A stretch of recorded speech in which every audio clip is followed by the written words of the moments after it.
میلاد نبی میلاد نبی ہوتا ہے اور ہوتا رہے گا۔ السلام علیکم ورحمۃ اللہ تعالیٰ وبرکاتہ۔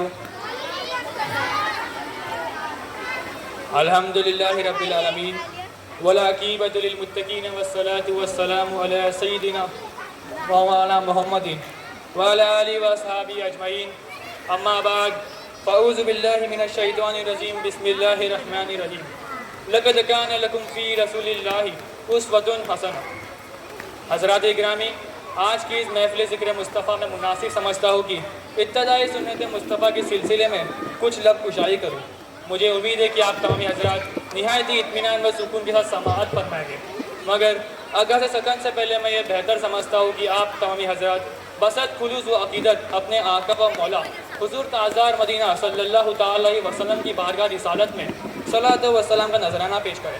پڑھیے بآواز بلند، اللہم صلی علی سیدنا محمد، صلاۃ و سلام علیک رسول اللہ صلی اللہ تعالی علیہ وسلم۔ ارشاد ربانی، لقد کان لکم فی رسول اللہ اسوۃ حسنہ۔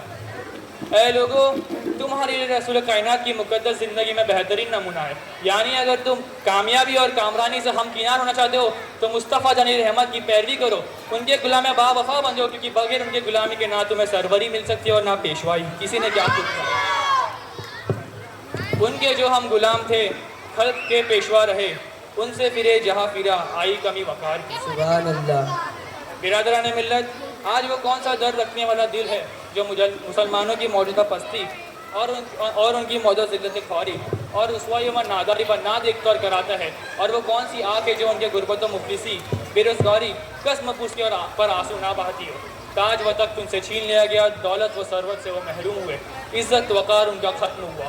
وہ کون سی مصیبتیں ہیں جن منزلوں سے مسلمان نہ گزر رہے ہو، وہ کون سی اذیتیں اور صعوبتیں ہیں جن سے مسلمان نہ گزر رہے ہو۔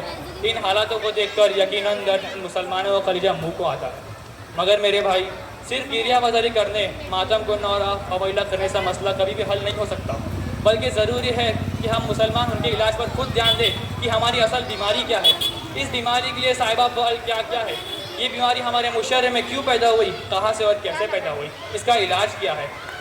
میں پورے ذمہ داری سے عرض کر رہا ہوں کہ اگر یہ نمبر پر غور و خوض کر لیا کرے تو اس کا علاج بہترین اور آسان ہو جائے گا۔ اس سے قبل بہت سے ارباب دانش اور لیدران قوم نے بہت غور و فکر کیا ہے، طرح طرح کی تدبیریں سوچے، قسم قسم کا علاج لائے، مگر مرض عشق رحمت خدا کی، مرض بڑھتا گیا جو دوا کی۔ کسی نے سوچا کہ اس کا علاج صرف دولت ہے، مال کماؤ ترقی پا جاؤ گے، کسی نے کہا اس کا علاج صرف حضرت ہے، کسی نے کہا حکومت کی رسی مل جائے گی تو بیڑا پار ہو جائے گا، مگر میرے بھائی، صرف مرد بننے کے بعد کچھ حاصل نہ ہوا۔ اس نادان انسان کی مثال تو اس نادان ماں کی سی ہے جس کا بچہ درشے میں شدت سے کر رہا ہو اور وہ خاموش کرنے کے لیے ان کے منہ میں دودھ دیتی ہو، حالانکہ بچہ دودھ پی کر خاموش ہونے کی وجہ چلانے لگتا ہے۔ میں پورے دعوے کے ساتھ کہہ سکتا ہوں کہ لیڈر منہ عالج ہے، نہ اصل مریض پہچانا اور نہ صحیح علاج بتانا۔ اور جس اللہ کے بندے نے مسلمانوں کو اس کا صحیح علاج بتایا تو مسلم قوم نے اس کا مذاق اڑایا، اس پر تالیاں بجائی، اس پر آواز ہے کیسے زبان تاندار کی عرض کے صحیح طبیعوں کی آواز پر کان نہ دھارا۔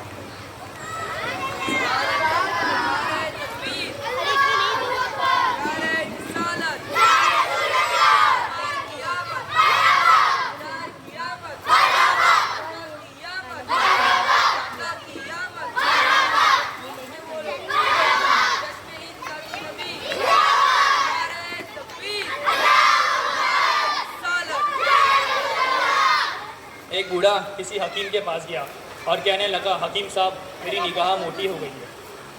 حکیم نے جواب دیا، بوڑھاپے کی وجہ سے۔ بوڑھا بولا، چلتا ہوں تو سانس کھل جاتی ہے۔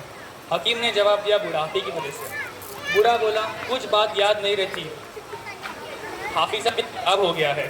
حکیم نے جواب دیا، بوڑھاپے کی وجہ سے۔ بوڑھے کو غصہ آیا اور تڑپ کر بولا، اے بیوقوف حکیم، تم نے اپنی ساری حکومت میں بوڑھاپے کی سوا اور کچھ سیکھا نہیں۔ حکیم نے بڑی سنجیدگی سے جواب دیا، بوڑھے میاں، آپ کو جو ہم پر بے وجہ غصہ آ رہا ہے وہ بھی بوڑھاپے کی وجہ سے۔ مسلمانوں، یعنی آج ہمارا بھی یہی حال ہے کہ ہماری بادشاہت گئی، عزت گئی، دولت و شہرت گیا، وقار گیا، عظمت گیا، صرف ایک وجہ سے، اور وہ یہ ہے کہ آج ہمارے ہاتھوں میں دامن مصطفیٰ نہ رہا۔ آج ہم نے شریعت مصطفیٰ کی پیروی چھوڑ دی, آج ہم نے نقش قدم مصطفیٰ پر چلنا چھوڑ دیا. ہماری زندگی اسلامی نہ رہی. ہمیں خدا کا خوف, نبی کی شرم, آخرت کا ڈر, موت کی یاد اور قبر کی منزل اور حشر کا منظر یاد نہ رہا. اس لیے تو آقا نعمت مخزن برکت موجود یعنی مولد حضرت امام احمد رضا فاضل بریلوی رضی المولا تعالیٰ عنہ نے فرمایا, دن لہو میں کھونا تجھے, شب نیند پر سونا تجھے, شرم نبی خوف خدا یہ بھی نہیں وہ بھی نہیں. حضرات, اتنا عرض کرنے کے بعد میں آپ سے رخصتی چاہتا ہوں. السلام علیکم ورحمۃ اللہ تعالیٰ وبرکاتہ. پڑھو درود. الصلاة والسلام عليك يا رسول الله, الصلاة والسلام عليك.